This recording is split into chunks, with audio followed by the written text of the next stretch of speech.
হইতাছে কত কিলো বানর আঙ্গ সব কারো শেষ করতে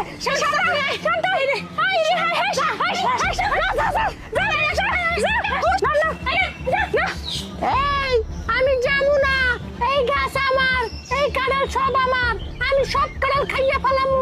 ও মা এ বানা দিয়ে আবার কোথাও কই হায় আল্লাহ এই সব আবার কি আজব কারখানা। এই তুই যা সর এই তোরা চুপ কর, আমি হইতাছি বান্দরের সর্দার। এই গাছ আজ থেকে আমার, এই সব কাঁঠাল আমার, আমি সব খামু। তোরা যাইন থেকে মা ওমা এই বানরে কি কইতেছে সব কাঁঠাল বলে নষ্ট করে দিব, সব কাঁঠাল খাই ফেলাইবো। মা তাহলে আমরা কেমনে চলুম? হ্যাঁ এই যা কইতে যা। এই তোরা চুপ করে থাক, বেশি কথা বলিস না। বেশি কথা বললে এই যে গোটা বাগান দেখতেছস না, গোটা বাগানের কাঁঠাল খাইয়া শেষ করে ফেলামু, সব নষ্ট করে দেবো, সব ছিঁড়ে ফেলামু। কিন্তু এন থেকে যা কইতাছি, নাইলে কিন্তু তোকে অনেক বড় ক্ষতি করে ফেলামু। যা এন থেকে। কি কইতেছ রে?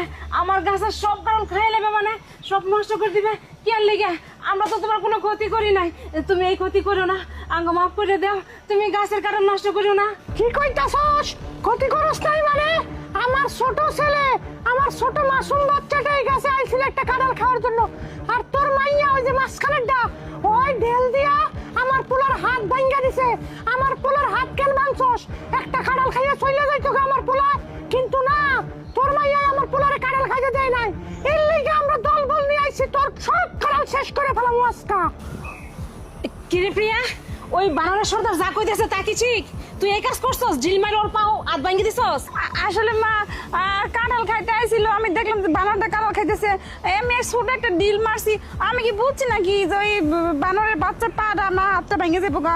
আমি তো বুঝতে করি নাই মা। ঠিক আছে যা বোঝার বুঝছি, তুই একটা কাজ কর, ওই বানর সর্দার কাছে মাপসা এখনই মাপসা, নাইলে আরো সর্বনাশ করবো। মাপসাই দেখে সরান জানে কেটে দে। ও হোনান বানরের সর্দার, আমার মাইয়া হ্যাঁ বোন স্বীকার করছে ওই না বুঝে ঢিলটা মারছে, আর আপনার বাচ্চার ওই হাত না পাও ভেঙে গেছে গা। আপনি এবার মতো মাফ করে দেন, মাফ করে দিয়ে আঙ্গা সর্বনাশ করেন, আপনার অনেক দূরে যান গা, আমরা আর কোনো সময় কোনো ক্ষতি করতাম না আপনার। দেখেন না এই কাঁঠাল বেশি তো আঙ্গ সংসার চলে, আপনার আঙ্গ ক্ষতি করেন না, জানগা না জানগা। হ আমি মাফ চাইতেছি, আমার ভুল হয়ে গেছে, আর জীবনে আমি কোনো কাম করব না, ক্ষমা করে দেন এবারকার মতো।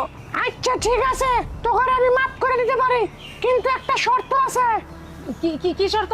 শর্তটা হইলো যেই পোলার হাত ভাঙছস ওই পোলাটার আমি এনে নিয়ে আমো, তোরা চিকিৎসা করে সুস্থ করে দিবি, আর এই গাছ থেকে 5টা কাঁঠাল আমার পোলারে দিবি। বল তোরা রাজি কিনা? হ্যাঁ নিয়ে আয়েন আপনি, মনে থাকবে।